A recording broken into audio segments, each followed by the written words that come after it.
Hey guys, welcome back to Magic TV. My name's Craig. It's 9 o'clock. It's time for another video. It's time for another mat test, which is rapidly becoming one of the most popular video series on the channel. Now, what is the mat test? The idea basically is very simple. I have somebody in my office who works in the sales team full-time. His name is Matt. He is an actor. He is a singer. He is a dancer. He is a host of events. He is a very talented man who also loves magic. He understands about the importance of magic because he sells magic to my customers. However, as well as doing all of that, he reacts really well when he sees magic tricks, but he's always trying to work it out. The mat test is very simple. I show him a trick and I get his opinion. I always find the mat test really interesting because I get the opinion of somebody who's a layman, but as well as being a layman, he's got a little bit of magical knowledge and he understands a bit about magic and the magical industry. I find this sort of thing very, very fascinating.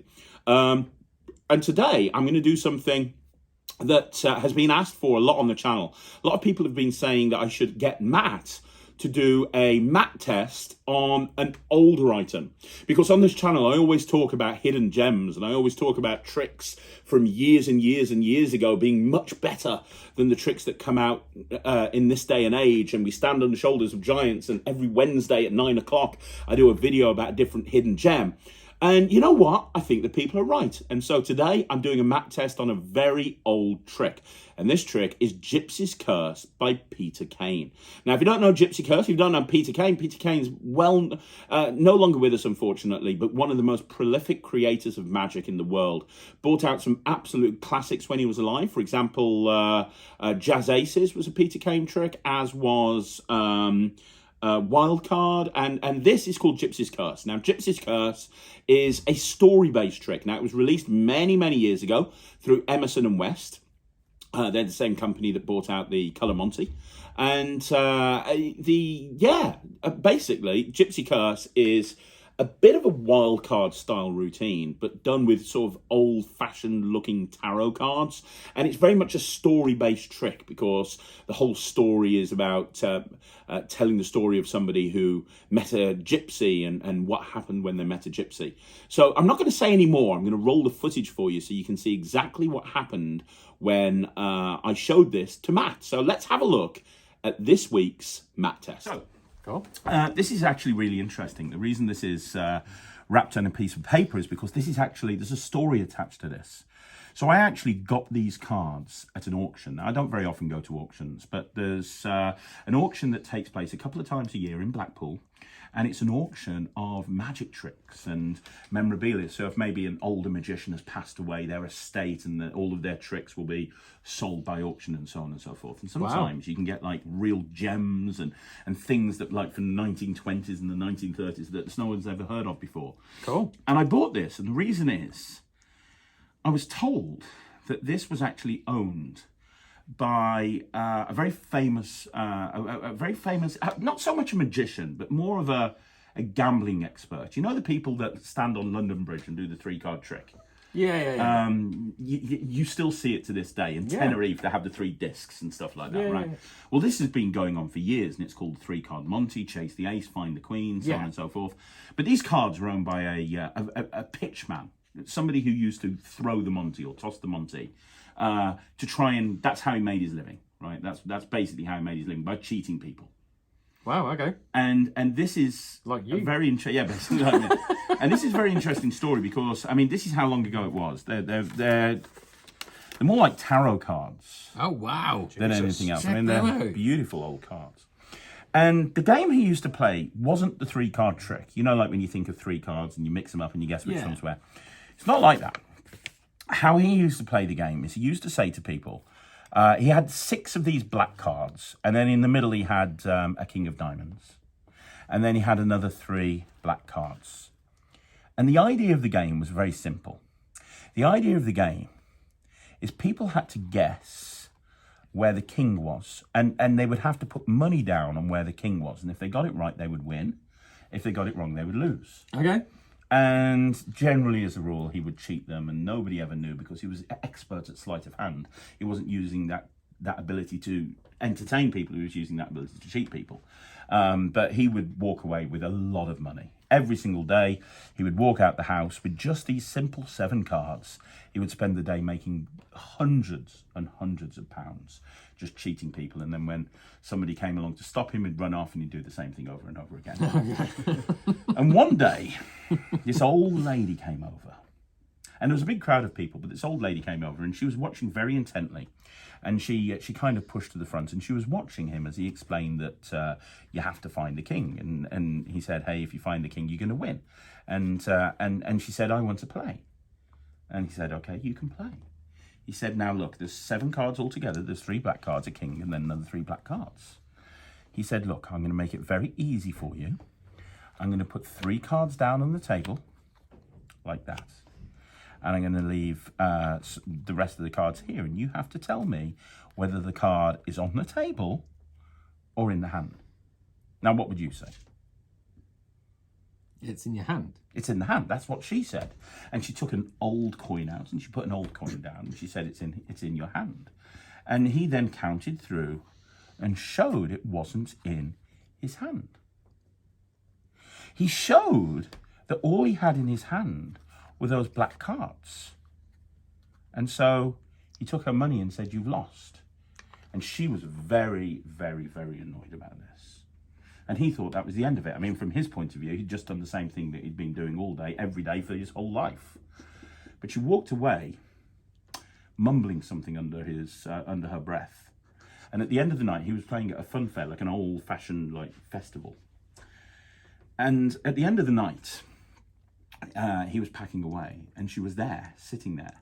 And he saw her, and she said, I'm a gypsy, and I curse you. You'll never be able to play this game again. How dare you cheat me? You never cheat a gypsy. You will never be able to play this card game again. What Disney film is this? He laughed it off. He laughed it off, right? Obviously, he laughed it off. He went to bed, everything was fine. He woke up in the morning, and the first time he played this, the very first time, he realised that he would never be able to play this game again. And he'd have to go and get a different job or something. Because he was playing the game. And he was saying to people, is it on the table or is it in the hands? And they were betting. And when he would turn over the cards, the curse had made it so that every single card, every single one of them, every single card was now a king. And no matter how many times he played, he would always end up with these cards. He would always lose. He would never win. And the moral of this story is 1, never cheat at cards. And 2, if you are going to cheat at cards, never play against a gypsy. That's brilliant. That's my story. And I'm sticking with it. There you go. I love that. Yeah? Yeah, it's the whole, again, I don't know whether it's the person that you're performing to or whatever, but I love that because of the story. The story's fantastic. The trick itself, it's very, very good. I've kind of got an idea, I think, but it's very, very good. I don't know how you did the very end of it, though. No, I don't know how you did the end. But yeah, it's very good. But it's the whole, the storytelling aspects of it, as an actor, and going out and performing and doing different roles and stuff. When people come over to you at the end and they go, oh, I was totally in that. I was in it. When we do murder mysteries and stuff, and people with murder mysteries, it's great because we get to speak to people at the end when you've broken character. And then they come up to you and go, I was totally in it. I totally believed that you were a cockney. I totally believed this, that, and whatever it is that they believed. And it's okay, that's great. Well, that's got that kind of element to it. It's got the story, and you picture in the characters, and I could picture the guy and the old gypsy woman and stuff. And yeah, it's great. You just get sucked into the kind of story of it. And at that point, it doesn't really matter how good the trick is. So do you think presentation is more important than magical effect? What do you think is the most important? Because I mean that is a good magical effect. There is magic there. Every single card changes into a king. Yeah, 100%. I mean that's quite magical. But I mean, what's more important? The payoff from a magic point of view? What would you rather see? Would you rather see a trick that's kind of lame, but the story is really captivating. Or a trick where, a bit like Dynamo, nothing against Dynamo, I love Dynamo to bits, but his presentation style is, hey, watch this. And then crazy stuff happens, right? And then slowly walks away. Yeah, the most amazing magic happens, but from a presentational point of view, you're never going to have Dynamo telling a story about gypsies walking. That's just not his style, which is fine. You know, different people have different styles. What's more important? I think being a performer and knowing lots of different performers that do various different things in various different ways, I think it depends on the person doing it. That trick would depend on the magician performing it. If the magician has got the ability to tell that story well, like you just did, then you can kind of get away with. It's a good trick. I'm not knocking the trick. It's a good trick. I don't know how you did it. I don't know. I've got an idea of the start. There's a certain way of shuffling cards where you can make it look like you're shuffling all of them when you're not. I don't know how you managed to change them all, and I don't know where the initial cards with the clubs went. Like, that's great. I don't know how you did that. The very start of it, I can't remember what the name of the count's called, but there is a specific count where you can shuffle cards and it makes it look like you're shuffling them all, but you're not. You're just rotating the top 2 or 3 or 4 or whatever it is. That was what I had in my head that you were kind of doing at the start of that, but then they all vanished and they all turned into the king of whatever it was. So I don't know how you did that. So it is a good trick. It is a good trick, and I don't know how you did it. So it's great. But I don't think that trick would have been as impressive had it not had that story with it. So with a trick like that, I think it's important to have let's test it. Let's test it. Just look away for a minute. You look at. Hello, everybody. Have a chat with Jack. 20 seconds with Matt just doing absolutely nothing. How you doing, Matt? I'm good, brother. How's you? Yeah, same You old. just described your sex life, didn't you? Pretty much. Yeah, good. Yeah. Right. Let's try this again. Okay. Matt, I'm going to show you something with some cards. Okay, now these are old cards. They've got kind of really weird back designs, as you can see. But the front of the cards, we've got 3 nines. You can see we've got 3 nines. Then we've got a king in the middle, right? That's a king. Then we've got another 3 nines. Okay. Now here's what we're going to do. We're going to put a 9, a 9, and a 9 down there. So we're going to put the 9s down there, and over here. That obviously leaves another 3 nines and the king. The weird thing is if I snap my fingers, that king vanishes. Now we actually have 4 nines over here, which is really weird. We have 4 nines over here, but obviously the question is, how did we end up with all of those 9s there, right? That's the question. That's not the question you're going to ask yourself. The question you're going to ask yourself is, watch, if I do this and snap my fingers, where did the king come from? Where did that king come from? Where did that king come from? Where did that king come from? Because now, Matt, we have a situation where every single one of these cards all the way through is a king. There are no 9s. There are nothing but kings. And that's the trick. Still pretty good, isn't it? Well, I had that carry on the whole time. It's still, I don't See, know. that's basically taking all presentation out of it and just doing it as a magic trick. Now, some people would argue that doing it that way is more impressive because it gets to the point quicker. There are people that have a very short attention span, and 2 minutes into that story about gypsies, Everybody in today's world. yeah, 2 minutes into that story about gypsies, they'll be like, fucking hurry up. But then there's people that would love that approach. That's the question. Well, again, it depends on who's performing it and who's telling the story. If you're telling a story like that, you need to have that bit of mystery to it. You need to have that kind of ability to tell a story. If you were just really monotone and you were telling a story about a gypsy and then you know what I mean? No one's going to pay attention to that. You have to sell the story. So that's where your acting skills would come in, because you need to sell that story and keep people captivated. You can't tell a story that's that long if you can't get people to listen to you. So it would depend on who's telling it. Yeah. The trick itself, either way that you did, like I was expecting when you did it the second time, because I've just seen it, so I know what's going to happen, for it to just be like, okay. But it's brilliant. It works really well, doesn't it? Either way, it's a fantastic trick. I'm still watching it twice. Is like first time is entertainment, second time is education. There you go. You know all my lines and everything now. This is terrible. I genuinely still don't know how you did that. I don't. I've no idea. I've had that idea about that the specific shuffle at the start, but then where the hell they go and where the rest of them come from, I've no idea. So it's fantastic. It's a really good trick. I like it. I personally liked the story at the start because I like stories.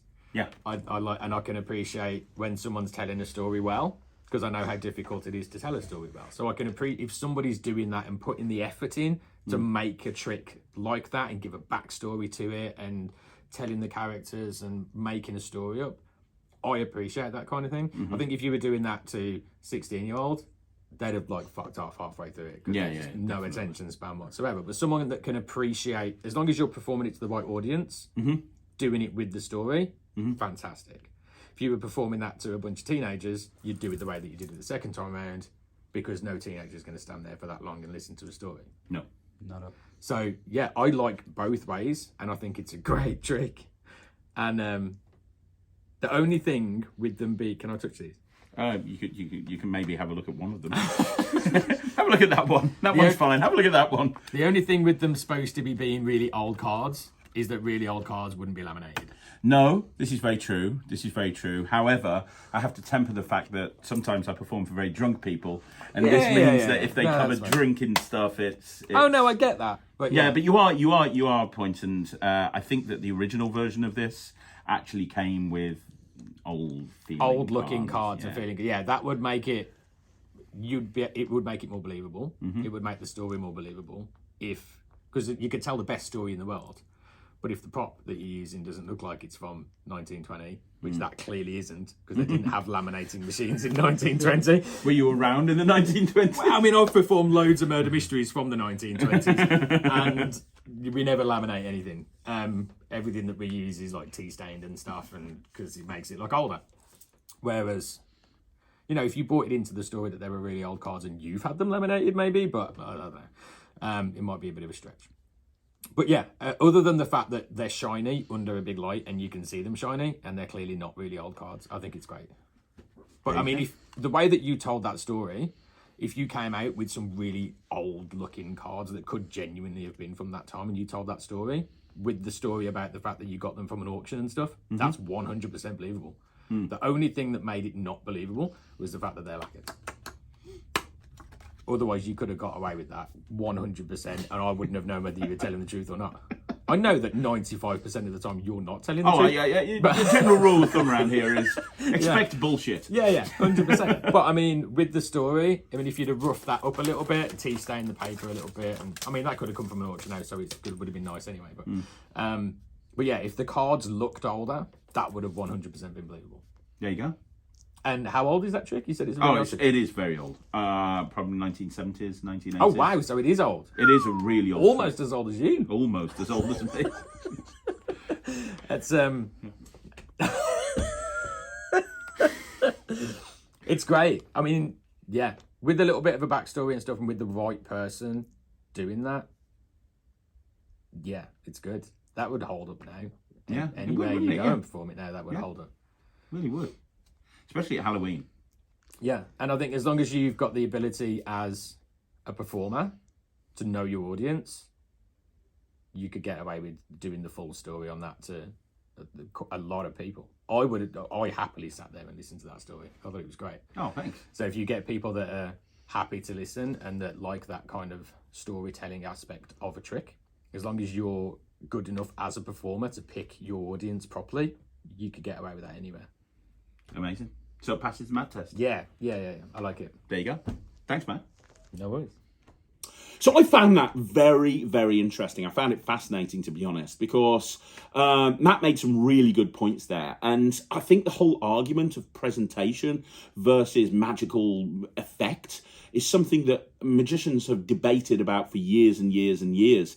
And I'll be honest with you, I've always kind of stayed away from story-based tricks. I love watching them. I could sit there and watch people like Eugene Berger for years, but I've always stayed away from story-based tricks just because the places where I perform, a lot of the time you couldn't carry off a story like that, and my style as an entertainer is kind of really rapid fire and quick and boom, boom, boom, boom, boom. But to be honest, I've seen so many storytellers who perform story-based magic, again, Eugene Berger being a perfect example, who do it so well, just so well, and it's so engaging. So to hear Matt talk about how much he loves story-based tricks, especially as I haven't shown him any, or many, It's kind of really interesting. And it just shows that a classic is a classic. It proves my point. You know, it really is. A classic is a classic. And Gypsy's Curse is as good, even though it's so old, it's as good as something that's come out in the last 2 or 3 weeks. Think about it. Honestly, think about it. If Gypsy's Curse was marketed today as a brand new trick and you'd never seen anything like it and you saw a performance like that, you know, you saw that magical content, you'd immediately want to buy it, right? So why are we looking for all of the latest and greatest tricks when some of the tricks from many, many years ago are just as good? But I'd want to know what you think. Do you agree? You know, obviously Matt said it passed the Matt test, which is great. I want to know your thoughts now. Let me know what you think in the comments down below. And if you want to see a Matt test on a particular trick or a particular type of trick, again, let me know in the comments down below. You want to see more videos like this, like the video, subscribe to the channel. Now, I'm going to be back again tomorrow with a whole bunch more videos. And if you haven't already done so, please go check out the NETRIX. It's www.thenetrix.com. It's my online streaming platform. My goal is to make it the #1 streaming platform in the whole of Magic. We upload new tricks all of the time. We've got new artists joining us on the platform. It's getting bigger, it's getting better, it's getting more exciting, and every single week we add more content. So let me know if you have in the comments down below if you're a member of the NETRIX. I'd love to know. It's www.thenetrix.com. I'll be back again here on YouTube with another video soon. Thank you so much for watching. My name's Craig from Magic TV.